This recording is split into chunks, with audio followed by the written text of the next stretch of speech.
ప్రభు పేరట మీ అందరికీ వందనాలు. పరలోకమందున్న ఆశీనుడైనటువంటి మన దేవుడును అద్వితీయుడైనటువంటి దేవుడు మిమ్మల్ని ఆశీర్వదించునుగాక. దేవునికి స్తోత్రములు కలుగునుగాక. దేవుడు ఈ యొక్క విశేషమైన దినమున మనకు అనుగ్రహించి ఈ యొక్క ఆధ్యాత్మికమైనటువంటి ఆత్మీయ మార్గాలు కార్యక్రమాన్ని వీక్షించడానికి వచ్చిన మీ అందరికీ కూడా దేవుని యొక్క దీవెనలు ఉండునుగాక. ప్రియమైనటువంటి దేవుని పిల్లలారా, ఈ యొక్క ఆత్మీయ మార్గాల్లో ఈ యొక్క సందేశాన్ని మనం జ్ఞాపకం చేసుకుంటే ఈరోజు ఈ యొక్క ప్రధాన అంశం ఏమిటంటే ఆత్మీయ హెచ్చరిక. కాబట్టి దేవుని యందు ఆత్మీయ హెచ్చరికలు కలిగి దేవుని యందు ఆత్మీయమైనటువంటి జాగ్రత్తలు కలిగి జీవించాలని దేవుడు మనల్ని కోరుకుంటున్నాడు. కాబట్టి ఈ యొక్క స్పిరిచువల్ కాషన్, కాబట్టి దేవుని యొక్క హెచ్చరిక మనలో ఉండినట్లయితే, దేవుని యొక్క హెచ్చరికలు మనల్ని నడిపించినట్లయితే దేవుడు మనల్ని ఖచ్చితంగా మన యొక్క ఆత్మీయ మార్గంలో పరిపూర్ణమైనటువంటి ఆత్మీయ జీవితానికి నడిపించగలడు. అందుకనే ప్రియమైన దేవుని బిడ్డలారా, ఈరోజు ఈ యొక్క పరిశుద్ధ గ్రంథము నుంచి ఈ యొక్క వాక్య ధ్యాన నిమిత్తమై ఏర్పరచబడిన లేఖనం ఏమిటంటే ఎఫెసీయులకు రాసిన పత్రిక 5వ అధ్యాయము 16వ వచనము మనం చూసినట్లయితే ఇక్కడ చాలా బాగుంది. కాబట్టి జ్ఞానుల వలె నడుచుకున్నట్లు జాగ్రత్తగా చూసుకునుడి. చూశారా ప్రియులారా, ఈ మాటను బట్టి మనం చూసినట్లయితే ఆత్మీయమైనటువంటి మార్గములో మనము మన యొక్క ఆధ్యాత్మిక జీవితంలో ఏ విధంగా జ్ఞానుల వలె నడుచుకుంటున్నాం, ఏ విధంగా దేవునిలో హెచ్చరిక కలిగి జీవిస్తున్నాం. కాబట్టి దేవుని యందు భయభక్తులు కలిగి జీవించాలని సెలవిస్తుంది. కాబట్టి ఈ యొక్క పరిశుద్ధ గ్రంథము నుంచి వాక్య నిమిత్తమై మనం జ్ఞాపకం చేసుకుంటూ ప్రార్థించుకుందాం. మీరందరూ తలలు వంచినట్లయితే ఈ యొక్క వాక్య నిమిత్తమై ప్రార్థించుకుందాం. పరిశుద్ధుడా, పరమా జీవం కలిగిన తండ్రి, ఈ యొక్క అంత్యకాలంలో కడవరి దినములో భక్తిహీనత లోకములో మేముంటున్నాం. ఈ వాక్యం వింటున్న మీ బిడ్డలందరినీ కూడా మీ యొక్క ఆత్మపూర్ణులై ఉండునట్లు మీ జ్ఞానంతో నింపి నాయన ఈ వాక్యానుసారంగా జీవించినట్లు సహాయం చేయమని యేసు నామములో అడుగుతున్నాం తండ్రి, ఆమేన్. కాబట్టి ప్రియమైన దేవుని పిల్లలారా, ఈ యొక్క వాక్య నిమిత్తమై మనం చూసినట్లయితే వాక్యము నిజంగా ఏ విధంగా మనం చెప్తుందంటే ఆ యొక్క పరిశుద్ధమైనటువంటి దేవుని యొక్క హెచ్చరికలను జాగ్రత్తగా మనము జ్ఞాపకం చేసుకున్నట్లయితే దేవుడు మనల్ని నడిపిస్తాడు. అందుకనే ఎఫెసీయులకు రాసిన పత్రికలోనే ఆ యొక్క 16వ వచనంలో కూడా మనం చూసినట్లయితే నిజంగా దేవుడు ఏమంటున్నాడో, అయితే ఆత్మపూర్ణులయుండుడి, ఒకరినొకడు కీర్తనలతోనూ సంగీతములతోనూ ఆత్మ సంబంధమైన పాటలతోనూ హెచ్చరించుచు మీ హృదయములో ప్రభువును గూర్చి పాడుచు కీర్తించుచు ఉండండి అని చెప్పి. కాబట్టి ఈరోజు దేవుని వాక్యాన్ని మనం జ్ఞాపకం చేసుకుంటున్నాం. ఈ యొక్క దేవుని యొక్క హెచ్చరికలు మనం జ్ఞాపకం చేసుకుంటున్నాం. అవును ప్రియులారా, దేవుడు ఏర్పరిచినటువంటి ఈ వాక్యం ద్వారా మనము ఏ విధంగా దేవునికి నిజంగా ఆ యొక్క హెచ్చరికను కలిగి జీవిస్తున్నాం. అందుకనే ఇక్కడ చూడండి, మొట్టమొదటిగా మనము అనేక విషయాల్లో మనం జ్ఞాపకం చేసుకుంటున్నాం. ఈ రోజుల్లో చాలామంది క్రైస్తవ బిడ్డలో దేవుని యొక్క బిడ్డలో నిజంగా ఫలభరితంగా జీవించలేకపోతున్నారు. కారణం ఏంటంటే దేవుడు అనేకమైన హెచ్చరికలు ఇచ్చినప్పటికీ వాటిని తొలగిపోతున్నారు. సుశార ప్రియులరా, మన యొక్క ఆత్మీయ జీవితంలో అనేక రకాలుగా మనల్ని దేవుడు ఆశీర్వదిస్తుంటే మనం ఏం చేస్తున్నాం? దేవుని యొక్క హెచ్చరికలు మర్చిపోతున్నాం. ఈ రోజుల్లో సుశార ప్రియులరా, సర్వసాధారణముగా ఏ యొక్క అపాయకరమైనటువంటి ఒక గొయ్య ఉన్నదనుకుందాం. ఆ గొయ్య దగ్గర ఏం పెడతారంటే ఒక చుట్టూ ఒక ఎర్రని టేపు కలిగినటువంటి ఒక టేబుల్ ఒక దారం కట్టి, ఆ యొక్క ఎర్రని దారం కట్టి ఇక్కడ అపాయం జరుగును అని చెప్పి రాస్తారు. కారణం ఏంటంటే దేవుని యొక్క హెచ్చరిక కూడా అలాంటిదే. కాబట్టి ఏ యొక్క సాతాను వలలో చిక్కకుండా, ఏ యొక్క అపాయంలో చిక్కకుండా దేవుని యొక్క బిడ్డలో నిజమైన దేవుని మార్గంలో నడవాలంటే ఆ యొక్క అపాయం కలిగినటువంటి హెచ్చరికలు కలిగినటువంటి మార్గాన్ని మనం అనుసరించాలి. అవును ప్రియులారా, ఈరోజు ఈ యొక్క ప్రధానమైన అంశంలో ఆత్మీయ హెచ్చరికలు, ఆ యొక్క అంశంలో మనం చూసినట్లయితే ఆత్మీయ మార్గంలో మోసపోతావు. నిజంగా నీవు హెచ్చరిక కలిగి జీవించకపోతే నీ యొక్క ఆత్మీయ మార్గంలో నీవు మోసపోయినట్లే. ఈరోజు అనేక మంది బిడ్డలో దేవుని యొక్క పిల్లలో ఈ యొక్క ఆత్మీయ మార్గములో నడవలేని స్థితిలో వారు మోసపోతున్నారు. ఏ విధంగా మోసపోతున్నారు? ఏ విధంగా జీవించలేకపోతున్నారు? కాబట్టి వారి యొక్క జీవితంలో దేవుడు చేసిన అనేక మేలులను మర్చిపోయి దేవునిలో నడవలేకపోతున్నారు. కాబట్టి ఈరోజు ప్రియమైన దేవుని యందు ప్రియులారా, మత్తయి సువార్త 24వ అధ్యాయము 4వ వచనములో మనం చూసినట్లయితే, ఎవడనో మిమ్మల్ని మోసపరచుకోకుండా చూచుకొనుడి. ప్రియమైనటువంటి దేవుని పిల్లలారా, మన యొక్క ఆత్మీయ జీవితంలో మనము నిజంగా మోసపోకుండా చూసుకోవాలని దేవుడు మనకి హెచ్చరికిస్తున్నాడు. అయితే పరిశుద్ధ గ్రంథము నుంచి మనం చూసినట్లయితే దావీదు జీవితాన్ని మనం జ్ఞాపకం చేసుకుంటున్నాం. దావీదు నిజంగా ఆ యొక్క బద్ధకము చేత, లేజినెస్, ఈ యొక్క బద్ధకము చేత ఆ యొక్క ఉరియాను చంపబడినట్లుగా ఒక హత్య, ఒక వ్యభిచారము జరిగినట్లుగా మనం చూస్తున్నాం. కాబట్టి ఏ విధంగా మోసపోతున్నాం? ఈ లోకములో నిజంగా దేవుడు హెచ్చరికించినప్పటికీ, దేవుడు నిజంగా మనల్ని ఆశీర్వదించినప్పటికీ, దేవుడు అనేక విధాలుగా మనకి అనేకమైన సూచనల ద్వారా మనల్ని బయలుపరిచినప్పటికీ మనం మోసపోతున్నాం. దావీదు అంటూ భక్తుడు నిజంగా ఆ యొక్క అపవాది చేతిలో చిక్కుకున్నాడు. అపవాది చేతిలో తన జీవితాన్ని బలిగా ఇచ్చుకున్నాడు. చూశారా ప్రియులారా, ఆ యొక్క దావీదు ఒక మంచి రాజు, ఉన్నతమైన స్థితికి వెళ్ళినప్పుడు ఆయన ఆ యొక్క రాజు నిజంగా ఏ స్థితిలో ఆలోచన చేసి ఉండాలి. కానీ దేవుని యొక్క జ్ఞానాన్ని కోల్పోయి ఆ రోజు యొక్క బద్ధకము చేత ఆ యొక్క నిజంగా దేవుడు ఆయన్ని నిజంగా ఆ యొక్క యుద్ధానికి వెళ్ళమన్నప్పుడు వెళ్ళకుండా ఈయన ఆ యొక్క లేజినెస్ వల్ల ఆ యొక్క ఆత్మీయ జీవితంలో మోసపోయినట్లుగా మనం చూస్తున్నాం. చూడండి, 2వ సమూయేలు రాసినటువంటి 2వ సమూయేలు గ్రంథము ఆ యొక్క 11వ అధ్యాయంలో 12వ వచనాన్ని మనం చూసుకుందాం. 12, 14, 15 వచనాల్లో మనం చూసినట్లయితే చాలా చక్కగా ఉంది. ఒకానొక దినమున ప్రొద్దుగుంకు వేళ దావీదు పడక మీద నుండి లేచి రాజనగర మిద్ది మీద నడుచుచు పైనుండి చూచుచుండగా స్నానం చేయుచున్న ఒక స్త్రీని చూశాడు. చూశారా ప్రియులారా, ఈ యొక్క రాజు నిజంగా ఆ యొక్క పడక మంచం మీద లేచి ఏం చేయాలి? నిజంగా దేవునికి స్తోత్రము, దేవునికి ప్రార్థన చేసి దేవునికి నిజంగా దేవుడు ఏమైతే చెప్తాడో, ఏమైతే హెచ్చరికిస్తాడో దాన్ని గైకొని నడవాల్సింది పోయి ఆ రాజనగరి మిద్ది పైన ఈయన నడుచుచుండగా ఆ మిద్ది మీద నుంచి కింద చూసినప్పుడు ఎవరు కనిపించారు? స్నానం చేయుచున్నటువంటి ఒక స్త్రీ. కాబట్టి ఈ యొక్క స్త్రీ ఉరియా భార్య. ఆ యొక్క నిజంగా ఆ యొక్క ఉరియా భార్యను నిజంగా ఈయన ఆ యొక్క పాపము చేత యామోహించి తన జీవితంలో నిజంగా మోసపోయాడు. చూశారా ప్రియులరా, అందుకనే ఆ యొక్క 14, 15 వచనాల్లో కూడా మనం చూసినట్లయితే, ఉదయమున దావీదు యుద్ధమునకు మోపుగా జరుగుచున్న చోట ఉరియాను ముందు పెట్టి అతడు కొట్టబడి హత్య గావించబడినట్లుగా నీవు అతని యొద్ద నుండి వెళ్ళిపోమ్మని చెప్పాను. చూశారా, ఉరియాను చంపించడానికి దావీదు నిజంగా ఏ విధంగా అయితే పన్నాగం పొందాడు. కారణం ఏంటంటే ఆయన యామోహించినటువంటి ఆయన నిజంగా ఆ యొక్క యామోహించిన ఆ స్త్రీ. ఈ యొక్క దావీదు జీవితంలో నిజంగా ఈ యొక్క జరిగిన ఘటన చూస్తే ఎలాంటి హెచ్చరిక దేవుడు దావీదుకి ఇచ్చాడు. దావీదు, నీవు నిజంగా ఉండవలసిన స్థలములో ఉండలేదు, కాబట్టి నువ్వు యుద్ధ స్థలంలో ఉండాలి. ఆ యుద్ధ స్థలములో దేవుడు ఆ యొక్క శత్రువులు అనేక మందిని వారిని చంపుతుంటే చూస్తున్నావు. కానీ అలాంటి సమయంలో దావీదు యుద్ధానికి వెళ్లకుండా ఎక్కడుంటున్నాడో? కాబట్టి అలాంటి అప్పుడు దావీదు తన యొక్క ఆత్మీయ జీవితంలో మోసపోయినట్లుగా మనం చూస్తున్నాం. ఆత్మీయ మార్గములో మోసపోయినట్లుగా మనం చూస్తున్నాం.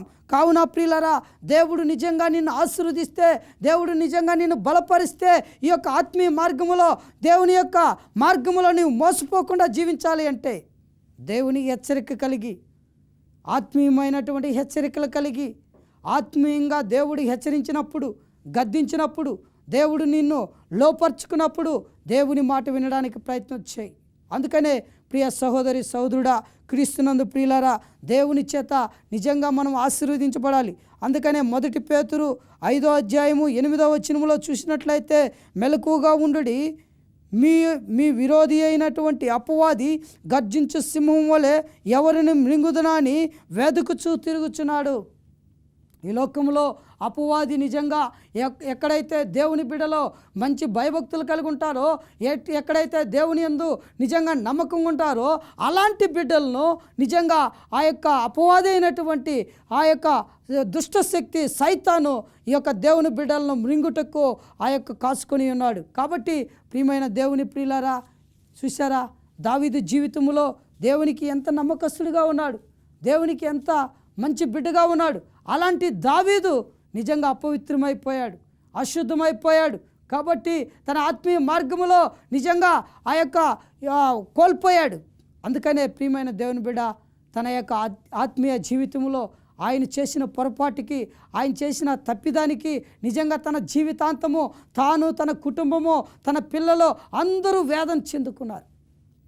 ఈరోజు ప్రియమైన దేవుని బిడ్డలారా, దేవుడిచ్చిన హెచ్చరికను కానీ నువ్వు మర్చిపోతే, దేవుడిచ్చినటువంటి ఆజ్ఞను నువ్వు మర్చిపోతే, దేవుడు నిజంగా ఇదిగో ఈ యొక్క ఆత్మీయ మార్గంలో నీవు నేను మోసపోక తప్పదు. అందుకనే రెండవదిగా మనం చూసినట్లయితే దేవుని యొక్క హెచ్చరికను కానీ నువ్వు లెక్క చేయకపోతే, దేవుని యొక్క ఆ యొక్క తీర్మానాన్ని ధృవీకరించినట్లయితే దేవుడు అంటున్నాడు ఆత్మీయ మార్గములో నీవు బలహీనుడు అవుతావు. చూసారా, మన యొక్క ఆధ్యాత్మిక జీవితంలో మనం బలహీనమైపోతాం. మనం నిజంగా దేవునికి లోబడకపోతే దేవుని యందు బలహీనమైపోతాం. దేవుని యందు నిజంగా నమ్మకంగా ఉండలేం ప్రియమైన దేవుని బిడ్డలారా. అందుకనే దేవుడు నిజంగా మత్తయి సువార్త 26వ అధ్యాయము 41వ వచనంలో అంటాడు, మీరు శోధనలో ప్రవేశించుకుంటున్నట్లు మెలకువగా ఉండి ప్రార్థన చేయుడి, ఆత్మ సిద్ధమే కానీ శరీరం బలహీనమని పేతురుతో చెప్పెను. పేతురు విన్నాడా? నిజంగా తన ఆత్మీయ జీవితంలో దేవుడిచ్చిన హెచ్చరికను గైకొన్నాడా? తన ఆత్మీయ జీవితంలో మెలకు కలిగి జీవించాడా? లేదు ప్రియులారా. ఆ యొక్క దేవుడు చెప్పినటువంటి ఆ ప్రార్థన నా జీవితాన్ని అనుభవించలేదు. ఆయన జీవితంలో నిజంగా ఆత్మీయ జీవితంలో కోల్పోయాడు. దాని ఫలితంగానే సుశర ప్రియులారా, ఆ యొక్క యేసు ప్రభువుని సిలువుకు అప్పగించడానికి ముందుగా ఆ యొక్క యెరూషలేం ప్రాంతంలో ఆయన్ను కొరడాలతో కొడుతూ, ఆయన్ను అనేక విధములుగా హింస పెడుతూ తీసుకువెళ్తున్న సమయంలో శిష్యులందరూ చెదిరిపోయారు. ఆ శిష్యుల్లో ఒకడైనటువంటి పేతురు దేవునితో అన్నాడు, అయ్యా ఎవరు నిన్ను విడిచినా కూడా నేను నిన్ను విడవను, నీవు నాకు తెలియదని చెప్పను అని చెప్పినటువంటి పేతురే అనేక సార్లు దేవుని విషయంలో బలహీనుడైపోయాడు. అందుకనే ప్రియమైన దేవుని బిడ్డ, దేవుని యందు ఏ విధంగా పేతురు బలహీనుడయ్యాడంటే మత్తయి సువార్తలోనే 26వ అధ్యాయము మనం చూసినట్లయితే 69వ వచనంలో మనం చూస్తున్నాం. ఒక చిన్నది వచ్చి ఆ పేతురుని అంటుంది, నీవు నజరేయుడగు యేసుతో కూడా ఉంటివి కదా అని అడిగినప్పుడు అందుకతడు ఆయన ఏమంటున్నాడు తెలుసా? నేను ఎరగనంటున్నాడు. చూశారా, దేవుడే తెలియదని చెప్తున్నాడు ఈ భక్తుడు. కావున ప్రియమైనటువంటి దేవుని బిడ్డలారా, ఈ యొక్క యేసు ప్రభుతో ఉన్నటువంటి ఆ యొక్క శిష్యుడే దేవుణ్ణి నేను ఎరగను అని చెప్తున్నాడు. అందుకనే చూశారా, మన యొక్క ఆధ్యాత్మిక జీవితంలో, మన యొక్క ఆత్మీయ యొక్క మార్గంలో మనం కూడా అనేక సార్లు ఇలాంటి యొక్క అభ్యంతరాలు కలిగించినప్పుడు ఈ లోకంలో మనము దేవుణ్ణి ఎరగము అని చెప్తున్నాం. కారణం ఏంటంటే నిజమైనటువంటి దేవుని హెచ్చరికను లెక్క చేయకపోవడమే. అందుకనే పేతురు కూడా ఈ యొక్క అభ్యంతరపడినట్లుగా మనం చూస్తున్నాం. కాబట్టి ఆ యొక్క వచనము 70వ వచనంలో కూడా మనం చూసినట్లయితే 26వ అధ్యాయము 70వ వచనంలో మరి ఒక చిన్నది వచ్చి మరి అదేవిధంగా ఆయన అడిగినప్పుడు నీవు నిజముగా నజరేయుడగు యేసుతో కూడా ఉంటివి కదా అని అడిగినప్పుడు అందుకు అతడు ఒట్టు పెట్టుకొని నేను ఎరగను, కాబట్టి ఈ విధంగా నేను ఆయన వెంట ఉండలేదు అంటున్నాడు. చూస్తావా ప్రియులారా, దేవుడు మనల్ని ఏ విధంగా జ్ఞాపకం చేసుకుంటున్నాడు. పేతురు నిజంగా తన జీవితంలో ఏ విధంగా అభ్యంతరపడ్డాడు. అలాంటి ఆ యొక్క అభ్యంతరపడి నీ యొక్క ఆత్మీయ జీవితంలో మోసపోతావు, నీవు బలహీనుడు అయిపోతావు. కాబట్టి దేవుని యందు నమ్మకస్తుడిగా ఉండాలని దేవుని వాక్యము మనకు బోధిస్తుంది. అందుకనే ఇక్కడ 73వ వచనంలో కూడా మనం చూసినట్లయితే అక్కడ నిలుచున్న వారందరూ కూడా వచ్చి ఆయన పేతురును చూసి నీవు నిజంగా యేసు ప్రభువుతో నజరేయుడైనటువంటి యేసయ్యతో నీవు ఉన్నావా అని అడిగినప్పుడు కూడా యేసు ప్రభువుతో ఉన్నానని చెప్పలేదు ఆయన. కానీ ఆయన ఏం చెప్పాడో తెలుసా? ఆ మనుషులు ఆ మనుషులతో నేను ఎరగనని ఆయన శపించుకున్నటకు నిజంగా ఒట్టు పెట్టుకున్నటకు ప్రారంభం చేశాడు. చూశారా ప్రియులారా, తన యొక్క ఆత్మీయ జీవితంలో ఏ విధంగా బలహీనుడిగా మారిపోయాడో పేతురు, ఏ విధంగా దేవుడు నాకు తెలియదు అని ఆయన ఒట్టు పెట్టుకుంటున్నాడో, ఏ విధంగా తనను తాను శపించుకుంటున్నాడో. ఈరోజు మన ఆత్మీయ జీవితంలో కూడా, మన యొక్క ఆత్మీయ మార్గంలో కూడా దేవుని యొక్క హెచ్చరికను మనము నిర్లక్ష్యం చేసిన ఎడల దేవుడు మనల్ని అభ్యంతరపరుస్తాడు. అందుకే లూకా సువార్త 17వ అధ్యాయము 1వ వచనంలో కూడా మనం చూసినట్లయితే, అభ్యంతరము రాకపోవుట అసాధ్యము కానీ అది ఎవని వలన వచ్చునో వానికి శ్రమ. ఎవరికి శ్రమ? ఎవరు మోసపోతున్నారు? ఎవరు నిజంగా దేవుని యొక్క ఆశీర్వాదాలు కోల్పోతున్నారు? ఎవరైతే దేవుని యొక్క హెచ్చరికలను, దేవుని యొక్క ఆ యొక్క వాక్యాన్ని నిర్లక్ష్యం చేసి దేవుని ఆజ్ఞల ప్రకారం జీవించినటువంటి వారికి శ్రమ. కావున ప్రియమైనటువంటి దేవుని ప్రియులారా, దేవుని యందు ప్రియమైన దేవుని పిల్లలారా, దేవుడు అంటున్నాడు, నీవు నిజంగా నమ్మకత్వం కలిగి, నిజంగా దేవుని యందు నీవు నిజంగా హెచ్చరిక కలిగి జీవించాలని దేవుడు మనకు సెలవిస్తున్నాడు. అందుకనే ఈ పరిశుద్ధ గ్రంథంలో మనము ఈ వాక్యాన్ని ధ్యానించుచున్నప్పుడు మన యొక్క ఆత్మీయ జీవితానికి మనం కూడా అన్వయించుకొని దేవునికి లోబడి జీవించినట్లయితే దేవుడు పరిపూర్ణముగా నిన్ను, నీ కుటుంబాన్ని, నీ పిల్లలను, నీ యొక్క సంఘాన్ని దేవుడు ఆశీర్వదిస్తాడు. అందుకనే ఇక్కడ చూడండి, 3వ విషయాన్ని మనం చూస్తాం. దేవుని యొక్క ఆ యొక్క హెచ్చరికలను, ఆత్మీయ హెచ్చరికలు కలిగి జీవించకపోతే నిజంగా ఆత్మీయ జీవితంలో నష్టపోతాం ప్రియులారా. దేవుడు అంటున్నాడు, ఆత్మీయ జీవితంలో ఆ యొక్క పరలోక జీవితాన్ని పొందకుండా, నిత్య జీవితాన్ని పొందకుండా మన యొక్క ఆత్మీయ మార్గాల్లో మనం కోల్పోతాం. అందుకనే ప్రకటన గ్రంథము 3వ అధ్యాయము 2వ వచనములో ఆ యొక్క సార్దీసు సంఘానికి చెప్పినటువంటి మాటలను బట్టి మనం చూసినట్లయితే ఇక్కడ చూడండి, నీ క్రియలు నా దేవుని ఎదుట సంపూర్ణముగాను కనబడలేదు గనుక జాగరుడవై చావనయున్న మిగిలిన వాటిని బలపరచుము. ఈ మాటను బట్టి మనం చూస్తే ప్రియులారా, మన క్రియలు దేవుని ఎదుట ఏ విధంగా కనబడుతున్నాయి? మన క్రియలో దేవుని ఎదుట సంపూర్ణంగా ఉన్నాయా? నిజంగా దేవుని నమ్మిన తర్వాత దేవుని యందు నీవు బలముగా ఉన్నట్లయితే దేవుని యందు నమ్మకంగాను ఉంటున్నావా?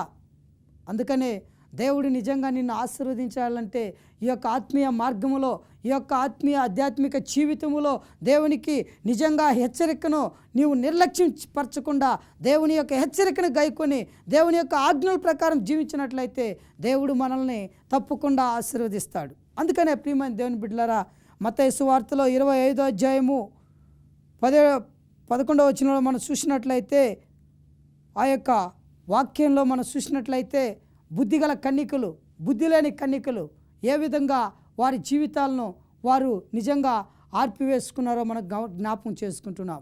ఈ బుద్ధిగల కన్యకలేమో తన యొక్క ఆత్మీయ జీవితంలో తన దివిటీలను వెలిగించుకొని, తన దీపములో నూనె నింపుకొని సమృద్ధిగా దేవుని కొరకు మెలకువగలిగి ఎదురు చూస్తున్నారు.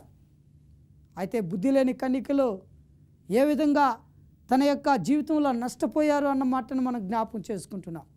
బుద్ధి లేని కన్యకలో తన యొక్క నిద్ర మత్తులో, నిద్ర అవస్థలో ఉండి దేవుని యందు భయభక్తులు మరిచి, దేవుడు ఎప్పుడు వచ్చినా కూడా మనము సిద్ధంగా ఉండాలన్న సంగతి మర్చిపోయి, దేవుని యొక్క సమయాన్ని, దేవుని యొక్క గడియలను మర్చిపోయి వారు నిద్రమత్తులై జీవించారు. అందుకనే ఆ యొక్క పెండ్లి కుమారుని విందుకు వారు నిరాకరింపబడ్డారు. అందుకనే ప్రియమైన దేవుని బిడ్డ, దేవుని యందు నిజంగా నీవు నమ్మకస్తుడుగా ఉంటే, దేవుని యందు హెచ్చరిక కలిగి, దేవుడు నీకు హెచ్చరిక ఇచ్చినప్పుడు దేవుని యందు నీవు నిజంగా బలముగా ఉంటే దేవుడు నిన్ను ఆశీర్వదించడానికి సిద్ధంగా ఉంటున్నాడు. అందుకనే ఈ బుద్ధి లేని కన్యకలు తమ డ్యూటీలో నూనె అయిపోయింది, తమ డ్యూటీలు ఆరిపోయాయి. పెండ్లి కుమారుడు ఆ యొక్క వచ్చినప్పుడు, పెండ్లి కుమారుడు తన తలుపు తీయడానికి సిద్ధపడినప్పుడు వీరి డ్యూటీలలో నూనె లేదు.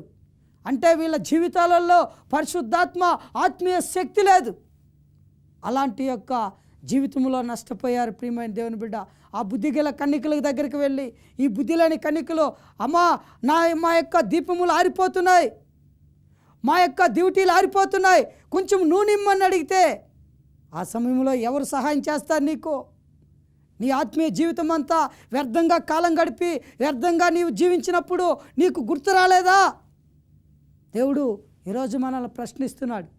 నిజంగా ఆ బుద్ధి లేని కణికల వలె నిజంగా హెచ్చరిక లేకపోతే దేవుని యొక్క రాకడను, దేవుని యొక్క సమయాన్ని నువ్వు పోగొట్టుకుంటావు ప్రియమైన దేవుని బిడ్డ.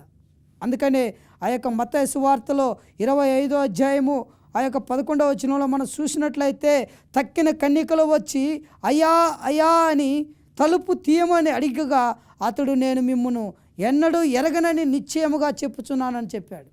చూశారా ప్రియులారా, దేవుని యందు ఎలా నష్టపోయారో వీళ్ళు. ఏ విధంగా తన ఆత్మీయ జీవితంలో చివరి క్షణము దాకా వారు కనులు కాసినట్లుగా ఉండి కూడా వారి యొక్క నిద్రావస్థలో ఆ యొక్క మెలకువ లేని స్థితిలో ఉండి వారి ఆత్మీయ మార్గాన్ని కోల్పోయారు. ఈరోజు మన యొక్క ఆత్మీయ జీవితాన్ని మనము దేవుని యొక్క వాక్యానుసారంగా మనల్ని మనం అన్వయించుకుందాం. ఏ విధంగా దేవునిలో మనము నిజంగా నష్టపోతున్నామా, లేదా లాభసాధకముగా దేవుని యందు భయభక్తులు కలిగి జీవిస్తున్నామా లేదని హెచ్చరిక కలిగి జీవించాలని దేవుడు సెలవిస్తున్నాడు. అందుకనే ఇక్కడ చూడండి ప్రియులారా, మత్తయి సువార్తలోనే మనం చూసినప్పుడు ఆ యొక్క వాక్యానుసారంగా నిజంగా మనం ఏ విధంగా జీవిస్తున్నాం.